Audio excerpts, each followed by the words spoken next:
L'art de l'émail, c'est un art qui marie du métal, le cuivre en l'occurrence, je travaille sur cuivre, et le cristal.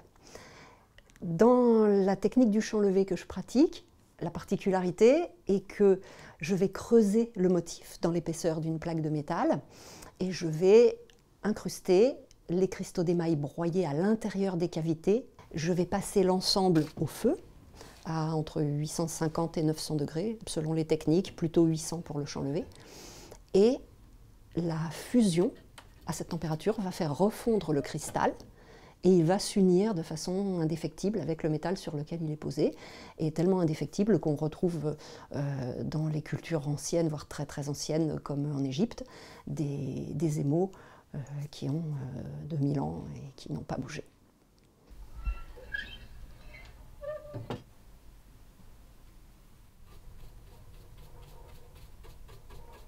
Comme j'exerce un art ancien, il y a des facettes de mon activité qui sont héritées justement du Moyen-Âge. Je reprends des traditions comme l'héraldique. L'héraldique, c'est la réalisation de blasons, des armoiries.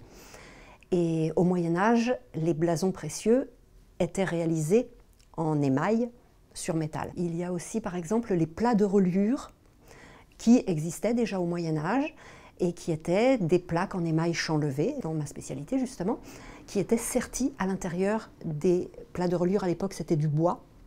Maintenant, ce sont des reliures d'art. Et donc, on me sollicite pour réaliser les émaux qui vont être sertis dans les couvertures de ces livres d'art, pièces uniques.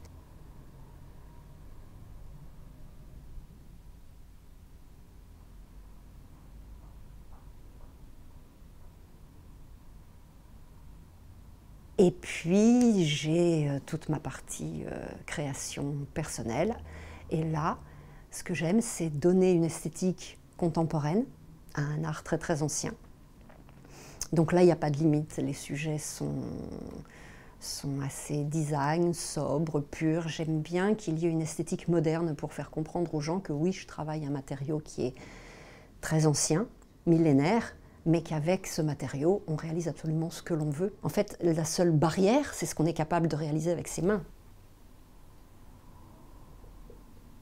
Voilà les étapes préparatoires d'un travail. Celui-ci, c'était pour illustrer les 4 saisons. J'ai réalisé les 4 plaques printemps, été, automne, hiver. Et tout démarre à chaque fois d'un croquis.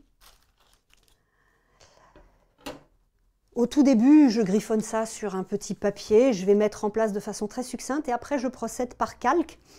Comme ça, je ne mets jamais en cause le premier jet, mais je vais l'affiner au fur et à mesure. Et petit à petit, mon motif y prend forme jusqu'à être voilà, la version la plus marquée, celle-ci, la mieux définie, qui va me servir à préparer la pochade colorée. Là, on est sur l'été. La pochade colorée de l'été, la voilà. Donc, je vais transférer mon motif et puis faire une étude colorée la plus poussée possible. Comme ça, après, je n'ai qu'à choisir mes émaux. C'est le même motif que j'ai réalisé ici sur une plaque décorative, sans horloge. C'est l'été, évidemment. Et les chardonnerets.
qui est formidable, c'est qu'en fait, on me suggère tout un tas de mondes nouveaux à explorer par les commandes des clients qui vont aller me pousser hors de mes zones de confort aussi, en me demandant des choses des fois tellement inattendues.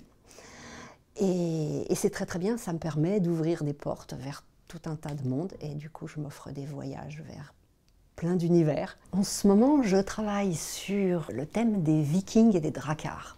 Alors ça, c'est un monde qui m'était totalement inconnu.